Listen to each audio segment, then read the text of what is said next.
Hello students, control systems course lecture series का lecture 8.4 जिसमें static and dynamic coefficients के जो मेथड हमने डिस्कस किए थे लास्ट वीडियो लेक्चर्स में, उनकी एग्जांपल्स देखेंगे कि किस तरीके से हम अपने कोएफिशिएंट्स यूज़ करते हुए एरर्स को कैलकुलेट करेंगे। तो एग्जांपल 1 देख लेते हैं स्टेडी स्टेट एरर की। पहले क्वेश्चन देख लेते हैं। For a unity feedback system g of s is equal to 200 upon s into s plus 8। ये ट्रांसफर फंक्शन है and we don't have any h of s value है, means के system जो है वो यूनिटी फीडबैक है। और input जो हमारी है r of t, जो रेफरेंस इनपुट है वो 2t है। Determine the steady state error, इसमें हमें स्टेडी स्टेट एरर जो है वो फाइंड करना है। If it is desired to reduce this existing error by 5%, अगर हम जो भी हमारा existing error होगा उसको हम रिड्यूस करना चाहें 5% मोर, ठीक है, तो हमारी जो न्यू वैल्यू ऑफ गेन होगी वो क्या होगी। ठीक है, कि 5% रिड्यूस करते हुए सिस्टम को, एग्जिस्टिंग एरर को, अब हमारा न्यू वैल्यू ऑफ गेन जो है वो क्या होगा। तो इसका मतलब ये होगा, इस क्वेश्चन में हमें दो पार्ट्स निकालने होंगे। एक तो ये होगा कि पहले स्टेडी स्टेट एरर निकालना है जो ऑलरेडी इनपुट गिवन है। नंबर 2 पे फिर हमें 5%, ठीक है, एग्जिस्टिंग एरर का 5% निकालना है। और नंबर 3 पे कि जो हमारे सिस्टम का गेन है जो कि न्यू एरर पे होगा उसको निकालना होगा। चलिए स्टार्ट करते हैं। Solution, the input is 2 of T. 2 of T से हमें अंदाजा होगा कि ये हमारी रैंप इनपुट है। ठीक है, सो रैंप इनपुट होगी मैग्नीट्यूड ऑफ 2। सो अब जब हमारे पास रैंप इनपुट है तो कौन सा गेन जो है वो एरर को कंट्रोल करेगा, केवी जो है वो इसमें सिस्टम में एरर को कंट्रोल करेगा। तो हम स्टार्ट करते हैं यहां से। KV is equal to, KV का जो फॉर्मूला है वो है limit S approaches to 0 S into G of S H of S. ठीक है, तो लिमिट अप्लाई कर देते हैं इस सिस्टम पे। ठीक है, एस हमारे पास मौजूद है केवी के फॉर्मूले में, तो limit S approaches to 0 S dot G of S H of S जो हमारा ट्रांसफर फंक्शन है। So G of S already हमारे पास यहां गिवन है, so 200 divide by S into S plus 8, और एच ऑफ एस जो है वो हमारे पास 1 है। सो इसका सोल्यूशन जो है वो हमारे पास 25 आ रहा है। अब हम केवी निकाल चुके हैं। ठीक है, ये कांस्टेंट है, ये हम निकाल चुके हैं। अब हमें निकालना है स्टेडी स्टेट एरर। तो स्टेडी स्टेट एरर का फॉर्मूला जो है वो है ए अपॉन के we.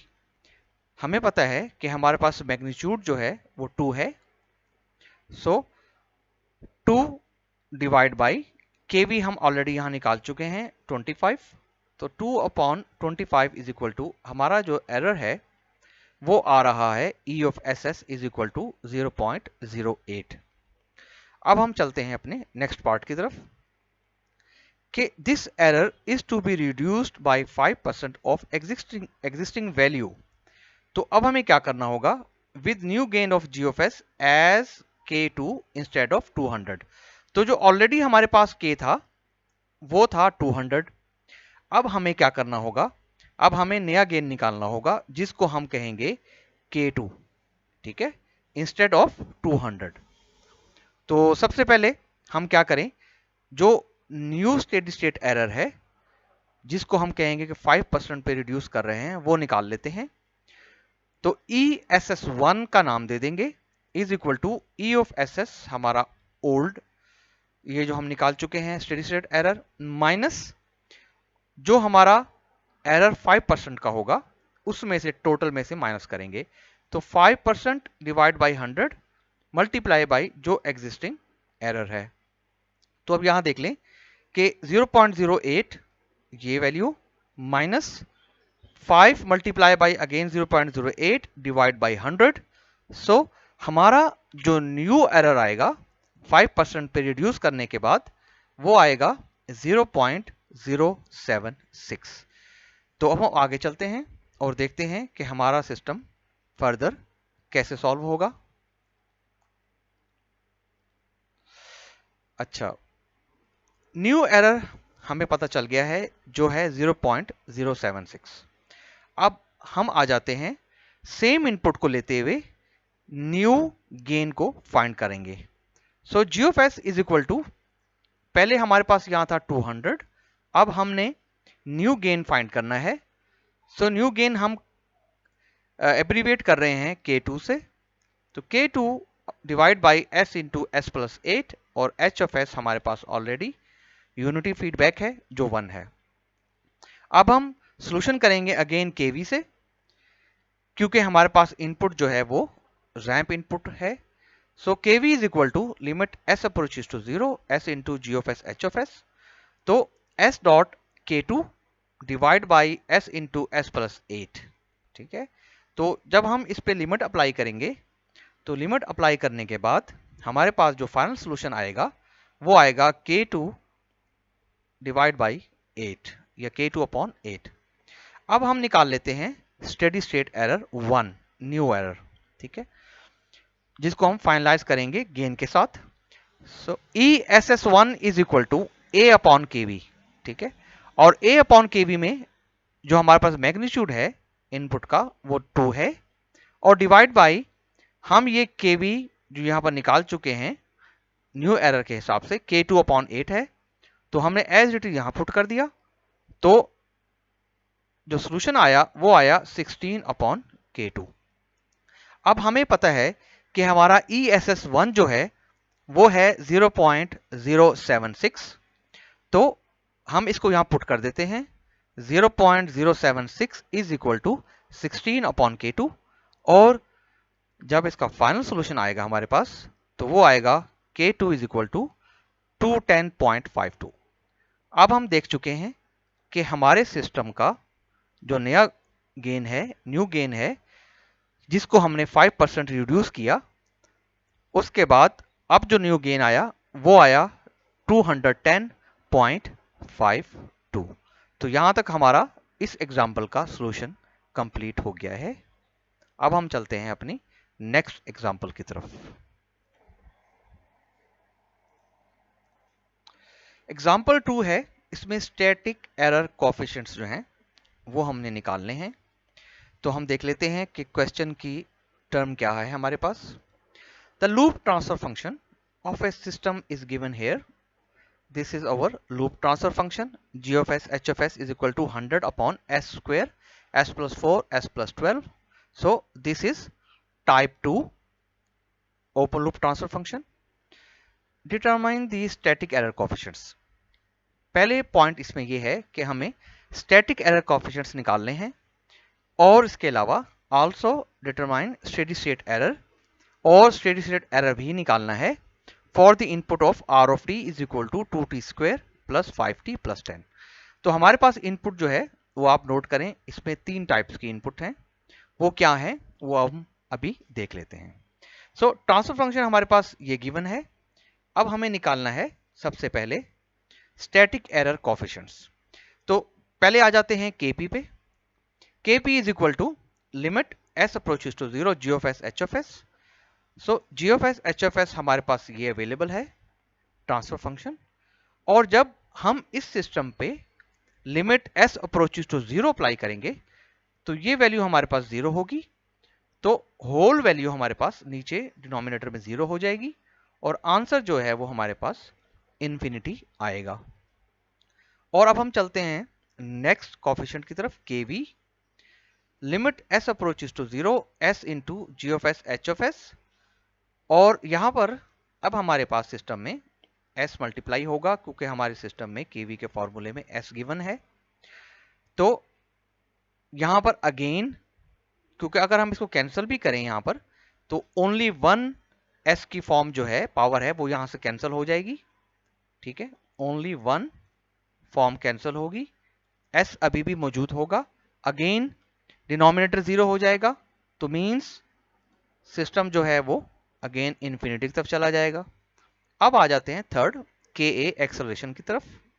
Limit s approaches to 0 s square g of s h of s, this is a standard formula. तो हम यहां नोट कर सकेंगे कि ये s स्क्वायर जो है ये इस s स्क्वायर से कैंसिल हो जाएगा और उसके बाद हमारा जो फर्दर सोल्यूशन है वो इजी हो जाएगा। वो ये s जीरो हो जाएगा, ये s जीरो हो जाएगा जब हम लिमिट अप्लाई करेंगे। तो हमारे पास जो आंसर आएगा कि ए का वो आएगा 100 divide by 12 multiply by 4, it's means 48। तो यहां तक उम्मीद है आपको समझ आ गई होगी। अब चलते हैं नेक्स्ट स्लाइड की तरफ। अब हम केपी, केवी, के तीनों एरर कोफिशिएंट्स निकाल चुके हैं। अब हमारे पास जो इनपुट है वो है R of T is equal to 2t square plus 5t plus 10। अब हमें ये देखना है कि ये जो हमारे पास पैराबोलिक इनपुट है इस इनपुट को इक्वल रखना है according to the standard parabolic input. तो अब हमें करना ये होगा कि जो हमारे पास स्टैंडर्ड फार्मूला है उसके इक्वल लेके आना है। तो जो स्टैंडर्ड फार्मूला है उसके अंदर हमारे पास एडिशनली क्या होगा, 1/2 मौजूद होगा। ठीक है, 1/2, क्योंकि अगर मैं इसको सॉल्व करूं, आप पर्टिकुलर इसको देखें, अगर मैं इसको सॉल्व करूं और इस 2 से इस 4 को कैंसिल करूं तो मेरे पास यहां पर 2 बच जाता है। ठीक है, तो मतलब ये होगा कि 2t स्क्वेयर यहां पर बचेगा। ठीक है, यहां पर रिमेनिंग रहेगा। तो इसलिए स्टैंडर्ड फॉर्म में लाने के लिए मुझे इसको कंपेयर करना पड़ा पैराबोलिक की आर ऑफ टी इनपुट के साथ। तो ये आप लोगों के समझाने के लिए था, आगे आप लोगों को समझ आ जाए। और बाकी जो इनपुट्स हैं वो हम देख सकते हैं कि वो स्टैंडर्ड फॉर्म में है। जस्ट लाइक ये इनपुट जो है ये स्टेप है, ये इनपुट जो है ये रैंप है, और ये जो इनपुट है ये पैराबोलिक है। तो अब हम इन तीनों को कंपेयर करेंगे और देखेंगे कि हमारे पास मैग्नीट्यूड्स क्या आ रहे हैं। तो एक्सप्रेसिंग 2t स्क्वेयर इन a/2t स्क्वेयर, जस्ट लाइक मैंने आपको बताया कि हम इसको स्टैंडर्ड फॉर्म से कंपेयर करेंगे। तो कंपेयर करने के बाद अगर आप यहां पर देखें तो यहां पर ये 4 की टर्म हमारे पास आ रही है। दिस मीन्स कि मैग्नीट्यूड a का 4 होगा फॉर दी पैराबोलिक इनपुट। तो अब हम यहां से मैग्नीट्यूड निकाल सकते हैं डिफरेंट इनपुट्स के।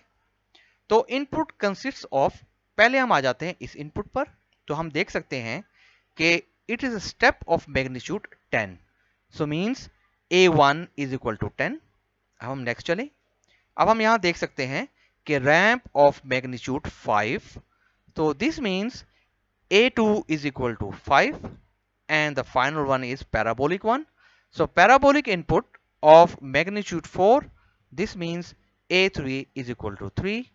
और ये सारी बातें यहां पर लिखी हुई हैं कि हमारे पास तीन जो हैं वो मैग्नीट्यूड हैं, a1, a2, a3। अब हम आ जाते हैं टोटल एरर की तरफ। तो total error for input r of t in addition of the errors for the various parts of inputs are E of SS is equal to E of SS1 plus E of SS2 plus E of SS3। हमें पता है कि जो हमारे formulas हैं तीनों के वो हम यहां नोट कर लेते हैं कि KP का ये फॉर्मूला है for steady state error, KV का ये है एंड KA का ये है। अब हम यहां पर अपनी वैल्यूज पुट कर लेते हैं ताकि फाइनल सॉल्यूशन हमें मिल सके।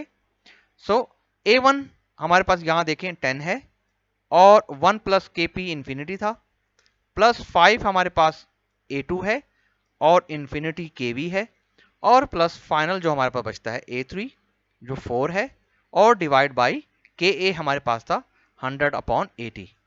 सो फाइनल जो सॉल्यूशन हमारे पास आएगा वो आएगा, ये 0 हो जाएगा, ये 0 हो जाएगा, 192 divided by 100 means this is the final error of the system with respect to this input।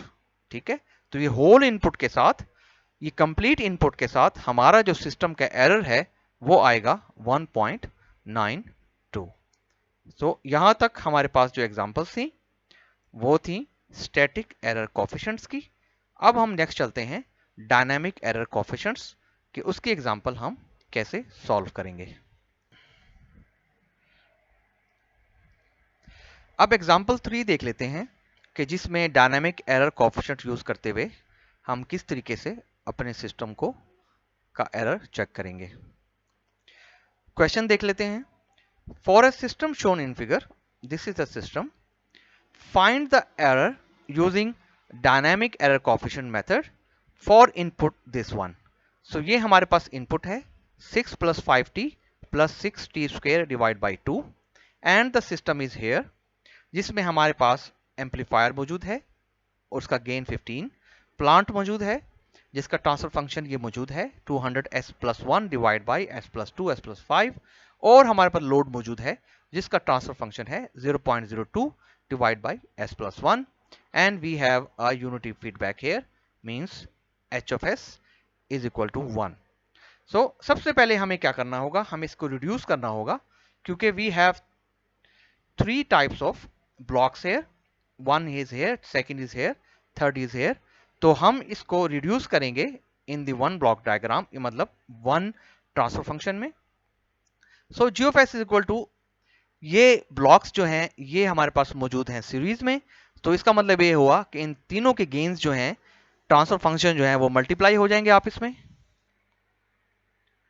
तो जी ऑफ एस निकालने के लिए 15 multiply by this whole transfer function 200s+1 divide by s+2 s+5 and multiply by this transfer function 0.02 divide by s+1।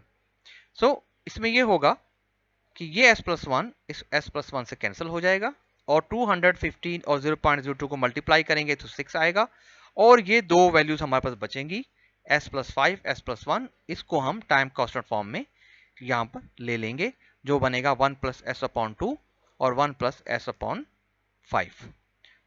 अब हम आ जाते हैं dynamic coefficient method की तरफ कि उसका जो स्टेडी स्टेट निकालने का, एरर निकालने का जो फॉर्मूला है वो हम देख चुके थे। वो है ESS(t) = K0 coefficient R(t) + K1 coefficient R(t) + K2 coefficient R(t). अब हम आ जाते हैं K0 की तरफ कि K0 का जो फॉर्मूला था वो था limit s approaches to 0 f1 of s। K1 का था limit s approaches to 0 derivative of f1 of s upon d of s। K2 था limit s approaches to 0 double derivative f1 of s upon ds²। और जो हमारे पास f1 of s था वो हमें पता है कि वो हमारे पास था 1/1 + g of s h of s है, और जो f2 of s होता है वो हमारे पास r of s था या r of t था, जिसको हम डेरिवेशन में यूज कर चुके हैं। तो अब हमें अपने सिस्टम का f1 of s निकालना है क्योंकि हमारे पास यहाँ पर तमाम सिस्टम में f1 of s मौजूद है। तो f1 of s होगा तो ही हम अपने सिस्टम को आगे सॉल्व कर पाएंगे। तो 1/1 + g of s h of s को अगर हम निकालें तो 1/1 प्लस, तो ये जो होल टर्म है हमारे पास ये है हमारे पास g of s की, क्योंकि h of s 1 है। तो यहां देखें 1/1 + 6/1 + s/2 और 1 + s/5, और जब हमने इसको कंप्लीट सोल्यूशन किया तो हमारे पास ये f1 of s का ट्रांसफर फंक्शन फाइनल आ गया है। ठीक है, अब हम चलते हैं अपनी नेक्स्ट स्लाइड की तरफ। तो सबसे पहले हमें सिस्टम में K0 जो है उसको फाइंड आउट करना है। f1 of s हमारे पास ये अवेलेबल है। सो चलते हैं नेक्स्ट स्लाइड की तरफ। तो यहां हम देख सकेंगे कि K0 is equal to limit s approaches to 0 f1 of s, और f1 of s जो है वो हमारे पास ये है। और जब हम इसमें लिमिट अप्लाई करेंगे तो लिमिट अप्लाई करने के साथ हम देख सकेंगे कि ये 0 हो जाएगा, ये 0 हो जाएगा, ये 0 हो जाएगा, ये 0 हो जाएगा, और आंसर हमारे पास आएगा 1/7 इज इक्वल टू 0.1428। अब हम आ जाते हैं नेक्स्ट कोफिशिएंट जो कि है K1। K1 कोफिशिएंट को निकालने के लिए हमें f1 of s का डेरिवेटिव लेना होगा। सो f1 of s का डेरिवेटिव लेने के लिए हमारे पास डेरिवेटिव में कोशंट फॉर्मूलाज मौजूद हैं। कोशंट फॉर्मूलाज यूज करते हुए हमने इस सिस्टम को सॉल्व किया कि सबसे पहले हमारे पास न्यूमरेटर और डिनोमिनेटर का डेरिवेटिव, फिर माइनस न्यूमरेटर, ठीक है, और डिनोमिनेटर का डेरिवेटिव डिवाइड बाय डिनोमिनेटर का होल स्क्वायर। तो ये क्वोशंट का फार्मूलाज हैं जो आप लोग ऑलरेडी पढ़ चुके होंगे, बेसिक मैथमेटिक्स हैं। तो उसको हमने यूज करते हुए डेरिवेटिव ले लिया, और डेरिवेटिव लेने के बाद इनको आपस में मल्टीप्लाई करवाया, इन इक्वेशंस को माइनस इन दो इक्वेशंस को मल्टीप्लाई करवाया, और डिनोमिनेटर की इक्वेशन को एज इट इज रहने दिया। और यहां पर हमने क्या किया कि इसको फर्दर सॉल्व किया, पावर्स के हिसाब से फर्दर सॉल्व किया। तो हम देख सकेंगे कि ये इक्वेशन एस क्यूब की यहाँ कैंसिल हो जाएगी, और बाकी जो रिमेनिंग सोल्यूशन होगा, ठीक है, वो हम देख सकेंगे कि हमारे पास आता है 120s प्लस 420 डिवाइड बाई ये whole term as it is आ जाएगी। और उसके बाद अब हम क्या करेंगे, लिमिट इस पे अप्लाई करेंगे, क्योंकि हम इसको इससे ज्यादा फर्दर सॉल्व नहीं कर सकेंगे। तो अब हम इस सिस्टम पर लिमिट अप्लाई करेंगे, तो आप देखेंगे कि ये जीरो हो जाएगी, ये जीरो हो जाएगी, ये जीरो हो जाएगी। हमारे पास जो वैल्यू बचेगी वो आएगी 420 अपॉन 70 का whole square is equal to 0.0857। अब हम चलते हैं K2 की तरफ। K2 निकालने के लिए double derivative of F1 of S, हम इसको सिंप्लीफाई कर लेते हैं कि एक डेरिवेटिव को हम बाहर यूज कर लेते हैं, निकाल लेते हैं, और दूसरे डेरिवेटिव को हम इनर ब्रैकेट में यूज कर लेते हैं। तो एक ब्रैकेट ये आ गया, और derivative of F1 of S upon D of S हमने देखा था, वो हमारे पास ये है। हम इसको एज इट इज यहां नोट कर लेंगे, और नोट करने के बाद अगेन डबल डेरिवेटिव का कोशंट का जो फॉर्मूला है वो यूज करेंगे, और वो यूज करने के बाद यहां पर, ठीक है, यूज करेंगे। यूज करने के बाद अब हमें पता है कि जब डिनोमिनेटर में हमारे पास ऑलरेडी स्क्वायर है, तो स्क्वायर एक स्क्वायर और मल्टीप्लाई कराएंगे, तो ये S square plus 7s plus 40 हो जाएगा, और इसकी पावर 70, इसकी पावर 4 हो जाएगी, ठीक है। तो अब हम क्या करेंगे, अब इस इक्वेशन को फर्दर सॉल्व करके लिमिट अप्लाई करेंगे, तो हमारे पास जो सोल्यूशन आएगा वो देखें, इस इक्वेशन से 70 स्क्वायर 120 एज इट इज, ठीक है, यहां से 420 2 70 और 7 और डिवाइड बाई, ठीक है, 70 की पावर 4। तो जो K2 हमारे पास आएगा वो आएगा 7.346 multiply by 10 to raise power -3। तो हमारे पास तीनों कोफिशिएंट्स जो हैं वो यहां पर आ चुके हैं, K1, K2 और K0, ये तीनों कोफिशिएंट आ चुके हैं। अब हम चलते हैं सिस्टम के फाइनल सॉल्यूशन की तरफ। तो हमारा जो फॉर्मूला था स्टेडी स्टेट का वो है K0 RT plus K1 R bar of T plus K2 R double bar of T, और हमारे पास जो R ऑफ T है वो है 6 plus 5T plus 6T square divide by 2। ये हमें इनपुट गिवन है, तो हम क्या करेंगे, इस इनपुट को फर्दर सॉल्व करेंगे। R ऑफ T के बाद अब हम यहां देख रहे हैं कि हमारे पास सिस्टम में R बार ऑफ T है, तो R बार ऑफ T इस सिस्टम का बनेगा 5 प्लस 60, और R double bar of T जब इसका लेंगे तो हमारे पास सिर्फ आएगा सिंपल 6। अब हमारे पास तमाम कोएफिशिएंट्स भी मौजूद हैं, और हमारे पास इनपुट्स की डिफरेंट वैल्यूज भी मौजूद हैं, वो अब हम पुट कर देते हैं अपने सिस्टम के फाइनल स्टेडी स्टेट इक्वेशन में। तो हम देखेंगे कि ये हमारे पास K0 है, और ये हमारे पास है R ऑफ T। तो इस 2 को कट लगाएंगे 3 के साथ, तो ये हो जाएगा 3T स्क्वायर। फिर नेक्स्ट चलेंगे प्लस K1, ये हमारे पास K1 है, और ये हमारे पास है R बार ऑफ T, फिर प्लस ये हमारे पास K2 है, और R double bar of T 6 है। इनको सारों को सिंप्लीफाई करेंगे, मल्टीप्लाई करके सिंप्लीफाई करेंगे, जो हमारे पास वैल्यू आएगी वो ये इक्वेशन आएगी। और इसको जब फर्दर सॉल्व करेंगे तो फाइनल सॉल्यूशन हमारे पास स्टेडी स्टेट इक्वेशन का आएगा कि स्टेडी स्टेट एरर जो हैं वो क्या आएंगे, वो हमारे पास ये आएगा, ठीक है, ESST is equal to 0.4284 T square plus 1.2282 T plus 1.3294। तो this is the final solution of the steady state errors according to the dynamic coefficient method. तो इसके अंदर हमारे पास तीनों टर्म्स मौजूद हैं। ठीक है, तो यहां तक मुझे उम्मीद है आप लोगों को ये तीनों एग्जांपल्स अच्छे तरीके से समझ आ गई होंगी। अगर आप लोगों को कोई क्वेश्चन है तो आप मुझसे कमेंट सेक्शन में पूछ सकते हैं या मुझे ईमेल कर सकते हैं। Thank you very much.